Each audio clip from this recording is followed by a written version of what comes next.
മനോഹരമായ അലങ്കാര മൂല്യവും ധാരാളം ഔഷധ ഗുണവുമുള്ള പരമ്പരാഗതമായ ഇന്ത്യൻ ചികിത്സാ സമ്പ്രദായമായ ആയുർവേദത്തിൽ സാധാരണയായി ഉപയോഗിക്കുന്ന ഒരു ഔഷധ സസ്യമാണ് വിതാര. ശാസ്ത്രീയ നാമത്തിൽ ആർഗീഡിയ നെർവോസ. കേരളത്തിൽ സമുദ്രപ്പച്ച, വാർദ്ധക്യത്തെ അകറ്റാനുള്ള ഔഷധമായതുകൊണ്ട് വൃദ്ധധാരക, ആനവള്ളി, ഹവായിൽ ബേബി വുഡ് റോസ്, ഇംഗ്ലീഷിൽ എലിഫന്റ് ക്രീപ്പർ എന്നും അറിയപ്പെടുന്ന ഈ ചെടി കോൺവോൾവുലേസി കുടുംബത്തിൽപ്പെട്ടതാണ്. പല ഭൂപ്രദേശത്തും പരമ്പരാഗത ഔഷധമായി ഉപയോഗിക്കുന്നതിനാൽ ഇതിന് വ്യത്യസ്ത പേരുകൾ അറിയപ്പെടാം. എലിഫന്റ് ക്രീപ്പറിന്റെ സവിശേഷത, വളപ്രയോഗം, കീടങ്ങളും രോഗങ്ങളും, പാരമ്പര്യ വൈദ്യ ഉപയോഗം, പുനരുൽപാദനം എന്നിവയെക്കുറിച്ചാണ് ഈ വീഡിയോയിൽ ഞങ്ങൾ ഉൾപ്പെടുത്തിയിരിക്കുന്നത്. വിവരങ്ങൾ വിശദമായി അറിയാൻ വീഡിയോ മുഴുവനായും കാണുക. കൂടാതെ ഈ വീഡിയോയെക്കുറിച്ചുള്ള നിങ്ങളുടെ അഭിപ്രായങ്ങളും പ്രതികരണങ്ങളും ലൈക്കായോ കമന്റായോ രേഖപ്പെടുത്തുക. ഒപ്പം മറ്റുള്ളവരിലേക്ക് ഷെയർ ചെയ്യുക. ഇതുപോലുള്ള ചെടിയെക്കുറിച്ചുള്ള വിജ്ഞാനപ്രദമായ വീഡിയോകൾ തുടർന്നു ലഭിക്കുന്നതിന് ഈ ചാനൽ സബ്സ്ക്രൈബ് ചെയ്യുക.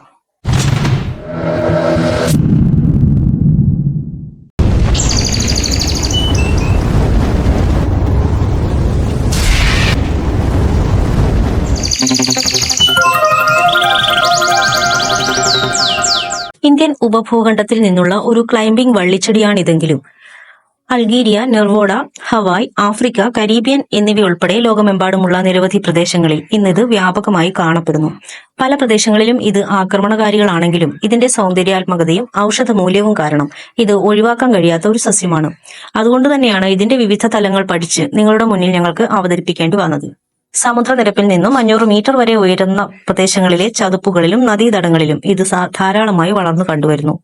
ഇതിന്റെ വളർച്ചയിലുള്ള ഏറ്റവും വലിയ സവിശേഷത 1-2 വർഷത്തോളം ഇത് കുറ്റിച്ചെടിയായി വളരുകയും പിന്നീട് ഇതിന്റെ തണ്ടുകൾ താഴേക്ക് വീണ് വള്ളിച്ചെടിയായി പടരുകയും ചെയ്യുന്നു എന്നുള്ളതാണ്. ഇതിന്റെ വിത്തുകൾ അവയുടെ ശക്തമായ എൻഡോജനിക് ഗുണങ്ങൾക്ക് പേരുകേട്ടതാണ്.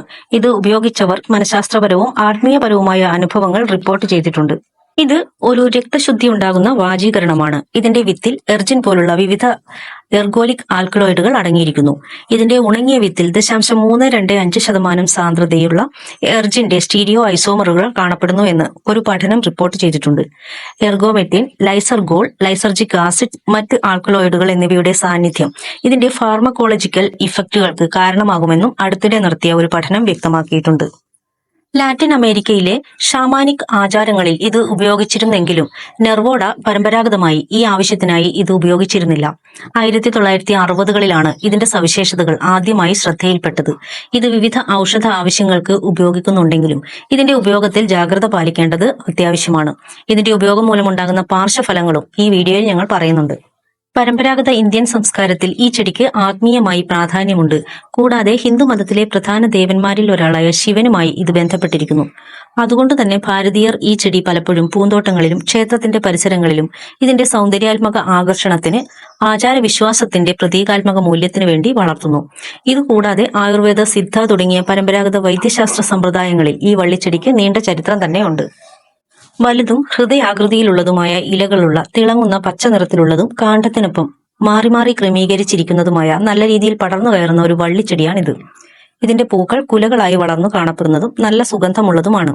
അത് തേനീച്ചകളെയും ചിത്രശലഭങ്ങളെയും പോലുള്ള പരാഗണങ്ങളെ ആകർഷിക്കുന്നു. 10 മീറ്ററോ അതിൽ കൂടുതലോ നീളത്തിൽ എത്താൻ കഴിയുന്ന പടർന്നു കയറുന്ന ഒരു വള്ളിച്ചെടിയാണിത്. ഇത് മരങ്ങൾ, ട്രെല്ലീസുകൾ അല്ലെങ്കിൽ വേലികൾ പോലുള്ള താങ്ങുകളുള്ള ചുറ്റുമതിലുകൾ എന്നിവയിൽ താങ്ങുകളായി പടർത്തി വളർത്താൻ കഴിയുന്ന ഒരു സസ്യമാണ്. ആരോഗ്യകരമായ വളർച്ചയ്ക്കും സമൃദ്ധമായ പൂക്കൾക്കും ഈ ചെടിക്ക് വളപ്രയോഗം നടത്തുന്നത് നല്ലതാണ്. 10ന്റെയോ 20ന്റെയോ തുല്യ അനുപാതത്തിലുള്ള നൈട്രജൻ, ഫോസ്ഫറസ്, പൊട്ടാസ്യം മിക്സായ സമീകൃത വളം NPK ഉപയോഗിക്കാം. ഇത് ഈ ചെടിയുടെ മൊത്തത്തിലുള്ള വളർച്ചയ്ക്കും പൂവിടുന്നതിനും വേരുകൾ വികസിക്കുന്നതിനും ആവശ്യമായ പോഷകങ്ങൾ നൽകുന്നു. ഈ ചെടി സജീവമായി വളരുന്ന സീസണിൽ വളപ്രയോഗം നടത്താം. ഈ ചെടി സാധാരണയായി വസന്തകാലത്തും വേനൽക്കാലത്തും സജീവമായി വളരുന്നു. ഈ കാലയളവിൽ പുതിയ ഇലകളും പൂക്കളും ഇത് ഉൽപ്പാദിപ്പിക്കുന്നു. വളം നൽകുമ്പോൾ തണ്ടുകളുമായോ ഇലകളുമായോ നേരിട്ടുള്ള സമ്പർക്കം ഒഴിവാക്കി ചെടിയുടെ ചുവട്ടിൽ വളം തുല്യമായി വിതറുക. പോഷകങ്ങൾ റൂട്ട് സോണിൽ എത്താൻ സഹായിക്കുന്നതിന് വളം മണ്ണിന്റെ ഉപരിതലത്തിൽ ചെറുതായി വിതറി നന്നായി നനയ്ക്കുക. വളരുന്ന സീസണിൽ 4-6 ആഴ്ചയിലൊരിക്കൽ വളപ്രയോഗം നടത്താം. ചെടിയുടെ പ്രതികരണത്തെയും മണ്ണിലെ പോഷകനിലയെയും അടിസ്ഥാനമാക്കി ആവൃത്തി ക്രമീകരിക്കുക. ഓർഗാനിക് വളങ്ങളാണ് നൽകുന്നതെങ്കിൽ കമ്പോസ്റ്റോ അഴുകിയ ജൈവവസ്തുക്കളോ നൽകാം. കണ്ടെയ്നറുകളാണ് വളർത്തുന്നതെങ്കിൽ പൂച്ചെടികൾക്കായി പ്രത്യേകം തയ്യാറാക്കിയ സ്ലോ റിലീസ് അല്ലെങ്കിൽ ദ്രാവക വളം ഉപയോഗിക്കാം. അതിന്റെ ആവൃത്തിയും അളവും ആ വളം നിർമ്മാതാവിന്റെ ഡിസ്ക്രിപ്ഷൻ അടിസ്ഥാനമാക്കി ക്രമീകരിക്കുക. ഈ ചെടിയുടെ അടിത്തട്ടിൽ നിന്നോ കാണ്ഡത്തിനൊപ്പമുള്ള നോഡുകളിൽ നിന്നോ മുളകൾ ഉണ്ടാകുമ്പോൾ ഈ അനുകൂല സാഹചര്യത്തിൽ ചെടി അതിവേഗം വളരുന്നു. 13 ഡിഗ്രി സെന്റിഗ്രേഡിൽ താഴെ താപനിലയുള്ള മിതമായ ചൂടുള്ള സ്ഥലങ്ങളിലാണ് ഈ ചെടി വ്യാപകമായി കണ്ടുവരുന്നത്. അതുകൊണ്ട് തന്നെ വസന്തകാലം മുതൽ ശരത്കാലം വരെ സ്ഥിരമായി നനവ് ആവശ്യമാണ്. ശൈത്യകാലത്ത് നനവ് കുറയ്ക്കുകയും ചെയ്യുക.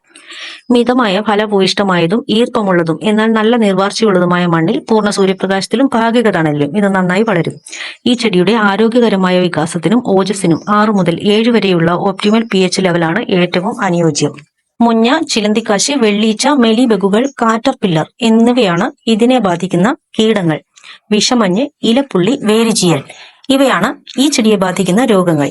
ഇവയുടെ നിയന്ത്രണവും പരിപാലനവും വിശദമായി അറിയാൻ ഐവി പാരഡൈസിന്റെ വെബ്സൈറ്റിലെ പ്ലാന്റിംഗ് ആൻഡ് കെയർ പേജ് സന്ദർശിക്കുക. വിത്ത് മുളപ്പിച്ചും കട്ടിങ്ങുകൾ വെട്ടിനട്ടും ലെയർ ചെയ്തും പുതിയ ചെടികൾ ഉൽപ്പാദിപ്പിക്കാം. ഉൽപാദന പ്രക്രിയയുടെ വിശദ വിവരങ്ങൾ അറിയാൻ വെബ്സൈറ്റിലെ ഡിഫറന്റ് പ്രൊപ്പഗേഷൻ മെത്തേഡ് എന്ന പേജ് സന്ദർശിക്കുകയോ പ്ലാന്റിംഗ് ആൻഡ് കെയർ എക്സിക്യൂട്ടീവുമായി വാട്സാപ്പിൽ ബന്ധപ്പെടുകയോ ചെയ്യാം.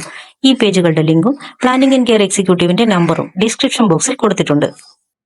ആയുർവേദ, സിദ്ധ, പരമ്പരാഗത വൈദ്യശാസ്ത്ര സമ്പ്രദായങ്ങളിൽ വളരെ വലിയ പ്രാധാന്യമുള്ള ഒരു സസ്യമാണിതെന്ന് ഞങ്ങൾ മുൻപ് തന്നെ സൂചിപ്പിച്ചിരുന്നു. ഇതിന്റെ ഇല, വേര് മുതലായ എല്ലാം ഔഷധാവശ്യത്തിന് ഉപയോഗിക്കുന്നു. ആയുർവേദ ഗ്രന്ഥങ്ങളിൽ ഇതിന്റെ എടുത്തു പറയുന്ന ഏറ്റവും വലിയ സവിശേഷത നമ്മുടെ വൈജ്ഞാനിക പ്രവർത്തനം മെച്ചപ്പെടുത്തുന്നു എന്നുള്ളതാണ്. നമ്മുടെ ഓർമ്മശക്തി, ഏകാഗ്രത എന്നിവ മെച്ചപ്പെടുത്തി മാനസിക വ്യക്തത വർദ്ധിപ്പിക്കുന്നതിന് ഇത് പലപ്പോഴും ഒരു ബ്രെയിൻ ടോണിക്കായി ഉപയോഗിക്കുന്നു. അതുപോലെ സംയുക്ത ആരോഗ്യം നിലനിർത്താനും ആയുർവേദം ഇതിനെ ശുപാർശ ചെയ്യുന്നു. സന്ധിവേദനയും കാഠിന്യവും ലഘൂകരിക്കാൻ സഹായിക്കുന്ന വിരുദ്ധ ബാഹ്യാവിഷ്കാര ഗുണങ്ങൾ ഇതിനുണ്ടെന്ന് വിശ്വസിക്കപ്പെടുന്നു. ചില ആയുർവേദ ഫോർമേഷനുകളിൽ ചില ചർമ്മ ആരോഗ്യ ഗുണങ്ങൾക്കായി ഇത് ഉൾപ്പെടുത്തുന്നു. ചില ചർമ്മ അവസ്ഥകൾ കൈകാര്യം ചെയ്യുന്നതിനും ത്വക്കിന് നല്ല നിറം ലഭിക്കുന്നതിനും ഇത് സഹായിച്ചേക്കാം. ഇതിന് ദഹന വ്യവസ്ഥയെ നല്ല രീതിയിൽ സ്വാധീനിക്കാൻ കഴിയുമെന്ന് വിശ്വസിക്കപ്പെടുന്നു. അത് ദഹനത്തെ സഹായിച്ച് വായുവിന്റെ അളവ് കുറച്ച് ആരോഗ്യകരമായ മലവിസർജനത്തെ പ്രോത്സാഹിപ്പിക്കുന്ന കാർബണേറ്റിക് ഗുണങ്ങൾ ഇതിലുണ്ടെന്ന് വിശ്വസിക്കപ്പെടുന്നു. ഇത് ലൈംഗിക ശേഷിയും ലിബിഡോയും വർദ്ധിപ്പിച്ച് പ്രത്യുൽപാദനാരോഗ്യം മെച്ചപ്പെടുത്തുമെന്നും സമ്മർദ്ദവും ഉത്കണ്ഠയും ഒഴിവാക്കി ഇത് നമുക്ക് ശാന്തത നൽകുമെന്നും വിശ്വസിക്കപ്പെടുന്നു. കൂടാതെ നാഡീവ്യവസ്ഥയെ ശാന്തമാക്കി സമ്മർദ്ദവും ഉത്കണ്ഠയും കുറച്ച് വിശ്രമം പ്രോത്സാഹിപ്പിക്കുന്നതിന് ഒരു നാഡീ ടോണിക്കായി ഉപയോഗിക്കുന്നു. സിദ്ധവൈദ്യത്തിൽ ഇത് ഒരു പൊതു ആരോഗ്യ ടോണിക്കായി ഉപയോഗിക്കുന്നു. ഉന്മേഷം, സ്റ്റാമിന, മൊത്തത്തിലുള്ള ആരോഗ്യം എന്നിവയെ മെച്ചപ്പെടുത്തുന്നു. സിദ്ധവൈദ്യത്തിലും നാഡീവ്യവസ്ഥയെ ശാന്തമാക്കുന്ന ന്യൂറോളജിക് ഡിസോർഡർ അവസ്ഥകൾ ചികിത്സിക്കാൻ ഇത് ഉപയോഗിക്കുന്നു. ആസ്മ, ബ്രോങ്കൈറ്റിസ്, ചുമ തുടങ്ങിയ ശ്വാസകോശ സംബന്ധമായ അസുഖങ്ങൾ ലഘൂകരിക്കാൻ ഇത് ഉപയോഗിക്കുന്നു. ശ്വസന ബുദ്ധിമുട്ടുകൾ ഒഴിവാക്കാൻ സഹായിക്കുന്ന ബ്രോങ്കോഡിലേറ്റർ ഗുണങ്ങൾ ഇതിനുണ്ടെന്ന് സിദ്ധവൈദ്യത്തിൽ വിശ്വസിക്കപ്പെടുന്നു. നല്ല രീതിയിൽ മൂത്രം പോകുന്നതിനും അതുവഴി ശരീരത്തിൽ നിന്നും വിഷവസ്തുക്കൾ നീക്കം ചെയ്യുന്നതിനും ഒരു ഡൈയൂറിക്കായി സിദ്ധവൈദ്യം ഇത് ഉപയോഗിക്കുന്നു. ദഹന സഹായം, ആന്റി ഇൻഫ്ലമേറ്ററി, അഡാപ്റ്റോജനിക് തുടങ്ങിയ ഔഷധ ഗുണങ്ങൾ ആയുർവേദ ചികിത്സാവിധി പ്രകാരത്തിൽ മുൻപ് പറഞ്ഞതിനാൽ സിദ്ധവൈദ്യത്തിൽ പറയുന്ന ഈ ഔഷധ ഗുണങ്ങളെക്കുറിച്ച് വീണ്ടും എടുത്തു പറയുന്നില്ല. ഇതൊക്കെ പറയുമ്പോഴും നിങ്ങളുടെ ഔഷധത്തിൽ ഇതിനെ ഉൾപ്പെടുത്തുന്നതിന് മുന്നേ ഒരു ഹെൽത്ത് കെയർ പ്രൊഫഷണലിന്റെ വിദഗ്ധോപദേശം തേടേണ്ടതാണ്. അവർക്ക് നിങ്ങളുടെ ആരോഗ്യസ്ഥിതി വിലയിരുത്താനും ഇത് നിങ്ങൾക്ക് അനുയോജ്യമാണോ എന്ന് നിർണ്ണയിക്കാനും കഴിയും. ഇനി ഇത് ഉപയോഗിക്കുന്നത് കൊണ്ടുണ്ടാകുന്ന പാർശ്വഫലങ്ങൾ എന്തൊക്കെയാണെന്ന് പരിശോധിക്കാം. ഗർഭകാലത്തും മുലയൂട്ടുന്ന സമയത്തും ഇത് ഒഴിവാക്കുന്നത് നല്ലതാണ്. കാരണം ഗർഭകാലത്തോ മുലയൂട്ടുമ്പോൾ കുഞ്ഞിനുണ്ടാകുന്ന പ്രത്യാഘാതങ്ങളെ കുറിച്ചോ ഉള്ള വിശദമായ പഠനങ്ങൾ ഇതുവരെ നടന്നിട്ടില്ല. പ്രത്യേകിച്ച് ഏതെങ്കിലും സസ്യങ്ങളോട് അലർജിയുള്ള വ്യക്തികളിൽ. ഈ സസ്യത്തിന്റെ ഏതെങ്കിലും ഭാഗങ്ങൾ ഔഷധമായി ഉപയോഗിക്കുമ്പോൾ ചർമ്മത്തിണർപ്പ്, ചൊറിച്ചിൽ അല്ലെങ്കിൽ ശ്വാസതടസ്സം തുടങ്ങിയ ലക്ഷണങ്ങൾ ഉണ്ടായേക്കാം. ഇവയുണ്ടായാൽ ഉടനെ തന്നെ വൈദ്യസഹായം തേടുക. ചില സന്ദർഭങ്ങളിൽ ഓക്കാനം, ഛർദി അല്ലെങ്കിൽ വയറിളക്കം ഉൾപ്പെടെയുള്ള ദഹനനാളത്തിന്റെ അസ്വസ്ഥതയ്ക്കും കാരണമായേക്കാം. നിങ്ങൾക്ക് ഈ ലക്ഷണങ്ങൾ അനുഭവപ്പെടുകയാണെങ്കിൽ ഒന്നുകിൽ ഡോസ് കുറയ്ക്കാം അല്ലെങ്കിൽ ഉപയോഗം നിർത്തുകയോ ചെയ്യാം. ചില സാഹചര്യത്തിൽ ഇത് മയക്കത്തിന് കാരണമായേക്കാം. ഈ അവസരത്തിൽ യന്ത്രങ്ങളുമായി ബന്ധപ്പെട്ട പ്രവർത്തനങ്ങളിൽ നിന്നും ഒഴിഞ്ഞു നിൽക്കുക. ഇതൊക്കെയാണെങ്കിലും എലിഫന്റ് ക്രീപ്പർ വളരെ കാലം മുൻപ് തന്നെ പരമ്പരാഗത ചികിത്സാ ആവശ്യങ്ങൾക്ക് ഉപയോഗിക്കുന്നുണ്ടെങ്കിലും ഇതിന്റെ ഔഷധ ഗുണങ്ങളെക്കുറിച്ചുള്ള ശാസ്ത്രീയ ഗവേഷണങ്ങൾ പല തലങ്ങളിലും ഇനിയും വിശകലനം ചെയ്ത് നടത്തേണ്ടതായിട്ടുണ്ട്. ഇവിടെ നിങ്ങൾക്ക് അറിയുന്നതും അറിയാത്തതുമായ ധാരാളം സവിശേഷതകൾ വിശദമായ പഠനത്തിന് ശേഷം ഞങ്ങൾ നിങ്ങളുടെ മുന്നിൽ അവതരിപ്പിക്കുന്നു. ഓരോ ചെടിയുടെയും മണ്ണിന്റെ ഘടനയും pH ലെവലും പറയുന്നുണ്ട്. അത് നിങ്ങളുടെ മണ്ണിന്റെ pH ലെവലുമായി താരതമ്യം ചെയ്ത് ഞങ്ങൾ പറയുന്ന വളപ്രയോഗത്തിന്റെ അളവിലും ക്രമത്തിലും ഓരോ പ്രാദേശിക സ്ഥലത്തെ കാലാവസ്ഥയും മണ്ണിന്റെ ഘടനയും അനുസരിച്ച് വ്യത്യാസങ്ങൾ വരുത്തേണ്ടതായിട്ടുണ്ടാവാം. അതിന് ഐവി പാരഡൈസിന്റെ പ്ലാന്റിംഗ് ആൻഡ് കെയർ എക്സിക്യൂട്ടീവുമായി ബന്ധപ്പെടുകയോ നിങ്ങളുടെ നാട്ടിലുള്ള പരമ്പരാഗത കൃഷിമാർഗങ്ങൾ അവിടെയുള്ള പരമ്പരാഗത കൃഷിക്കാരിൽ നിന്നും വിവരങ്ങൾ ശേഖരിച്ച് ചെയ്യുകയോ ചെയ്യാം. അതിലുപരി പരമാവധി പ്ലാന്റുകൾ കണ്ടെത്തി അത് നിങ്ങൾക്ക് മുന്നിൽ എത്തിക്കാനും ശ്രമിക്കുന്നു. അപൂർവങ്ങളായ ധാരാളം ചെടികൾ ഐവി പാരഡൈസിന്റെ ഷോപ്പിംഗ് സൈറ്റിൽ ലഭ്യമാണ്. അവ സൈറ്റിൽ നിന്നോ ഈ വീഡിയോയിൽ പറയുന്ന വാട്സപ്പിൽ ബന്ധപ്പെട്ടോ വാങ്ങാവുന്നതാണ്. എലഫന്റ് ക്രീപ്പർ ചെടിയെക്കുറിച്ചുള്ള ഈ വീഡിയോ നിങ്ങൾക്ക് ഇഷ്ടപ്പെട്ടെങ്കിൽ നിങ്ങളുടെ വിലയേറിയ പ്രതികരണങ്ങളും അഭിപ്രായങ്ങളും ലൈക്കായോ കമന്റായോ രേഖപ്പെടുത്തുക. ഒപ്പം മറ്റുള്ളവരിലേക്ക് ഷെയർ ചെയ്യുക. ഇതുപോലുള്ള ചെടിയെക്കുറിച്ചുള്ള വിജ്ഞാനപ്രദമായ വീഡിയോകൾ തുടർന്നും ലഭിക്കുന്നതിനായി ഈ ചാനൽ സബ്സ്ക്രൈബ് ചെയ്യുക.